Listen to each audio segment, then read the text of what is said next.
విద్యార్థులపై పెట్టిన అక్రమ కేసులు వెంటనే ఎత్తివేయాలని విద్యార్థి సంఘాలు రోడ్డెక్కాయి. తిరుపతి ఆర్డీఓ కార్యాలయం ముందు విద్యార్థి సంఘాలు చేపట్టిన నిరసనకు వైఎస్ఆర్సీపీ మద్దతు తెలిపింది. తిరుపతి వైఎస్ఆర్సీపీ ఇన్ఛార్జ్ భూమన కరుణాకర్ రెడ్డి, చంద్రగిరి వైఎస్ఆర్సీపీ నాయకుడు హర్షిత్తో పాటు పెద్ద ఎత్తున విద్యార్థులు, కార్యకర్తలు పాల్గొన్నారు. రోడ్డుపై శాంతియుతంగా నిరసన చేస్తున్న వారిపై పోలీసులు ఉక్కుపాదం మోపారు.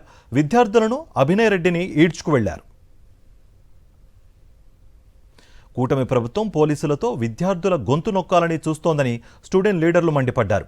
కూటమి ప్రభుత్వ బెదిరింపులకు భయపడే ప్రసక్తే లేదు అంటున్న విద్యార్థి సంఘ నేతలతో మా ప్రతినిధి ప్రసాద్ ఫేస్ టు ఫేస్. కార్యాలయం ముందు పెద్ద ఎత్తున నిరసనలు జరుగుతున్నాయి. విద్యార్థి విభాగం తరపున ఇక్కడ రాష్ట్ర వ్యాప్తంగా జరుగుతున్న నిరసనల భాగంగా తిరుపతి ఆర్డీఓ కార్యాలయం ముందు వివిధ రకాల విద్యార్థి విభాగాలతో పాటు వైఎస్ఆర్ కాంగ్రెస్ పార్టీ విద్యార్థి విభాగం కూడా ఇక్కడ నిరసనలు చేపడుతుంది. ఇక్కడ నిరసనలు చేస్తున్న విద్యార్థి అందరినీ కూడా పోలీసులు చెదరగొట్టారు. మరి ఇక్కడ కొంతమంది విద్యార్థి విభాగం వాళ్ళు మరింత సమాచారం తెలుసుకునే ప్రయత్నం చేస్తారు. ఇవాళ రాష్ట్రంలో కూటమి ప్రభుత్వం ఏర్పాటైన తర్వాత కేవలం నిరంకుశత్వంతో వ్యవహరిస్తోంది ఈ యొక్క ప్రభుత్వము. విద్యార్థులు కావచ్చు, యువజన విభాగం నాయకులు కావచ్చు, మీరు ఇచ్చినటువంటి హామీలను ప్రశ్నిస్తుంటే వారిపైన రౌడీ షీట్లు ఓపెన్ చేస్తున్నారు, కేసులు బనాయిస్తున్నారు. ఈ తప్పుడు సంకేతాలు ఎక్కడికి పోతాయని చెప్పేసి కూడా మీకు ఇవాళ హెచ్చరిస్తున్నాం. ఇప్పటికైనా మీరు ఇచ్చిన హామీలను మాత్రమే మేము అడుగుతున్నాము. ఏమిచ్చారు ఆ రోజు? నిరుద్యోగ భృతి సామాన్యాలు 3,000 రూపాయలు చొప్పున. ఇంతవరకు నిరుద్యోగ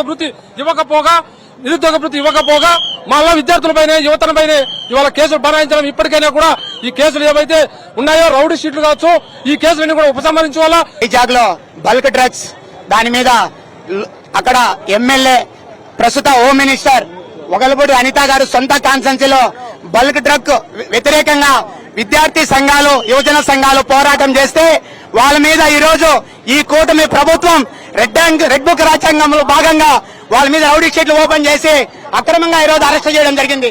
దీన్ని విద్యార్థి లోకం మొత్తం తీవ్రంగా ఖండిస్తుంది, వ్యతిరేకిస్తుంది.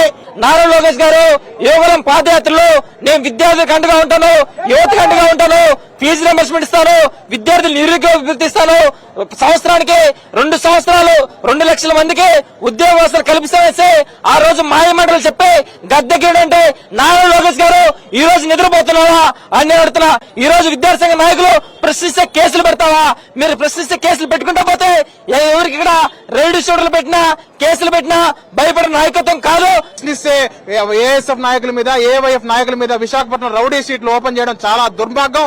రాష్ట్ర చరిత్రలో కాదు కాబా దేశ చరిత్రలో ఎన్నడూ లేని విధంగా ఈ రోజు విద్యార్థులపై రౌడీ షీట్లు ఓపెన్ చేయని ఏకైక ప్రభుత్వం ఈరోజు కూటమి ప్రభుత్వం. విద్యార్థుల మీద రౌడీ షీట్లు ఓపెన్ చేసినటువంటి ప్రభుత్వం ఏదన్నా ఉందంటే అది కేవలం చంద్రబాబు నాయుడు గారి ప్రభుత్వం, కూటమి ప్రభుత్వం అని చెప్పక తప్పదు. ఈ రోజు తిరుపతి నగరంలో వైఎస్ఆర్ కాంగ్రెస్ పార్టీ శ్రేణులని వేధించడమే పనిగా పెట్టుకుని ఎవరైనా గొంతెత్తినా వాళ్ళ మీద తప్పుడు కేసులు పెట్టడం, ఎవరైనా రోడ్ల మీదకి వచ్చి ధర్నాలు చేస్తే వాళ్ళ మీద తప్పుడు కేసులు పెట్టడం, ఇట్లా వరుస కేసులతో, తప్పుడు కేసులతో వేధించడమే కూటమి ప్రభుత్వం పనిగా పెట్టుకుంది. దీన్ని మేము పూర్తిగా వ్యతిరేకిస్తున్నాం.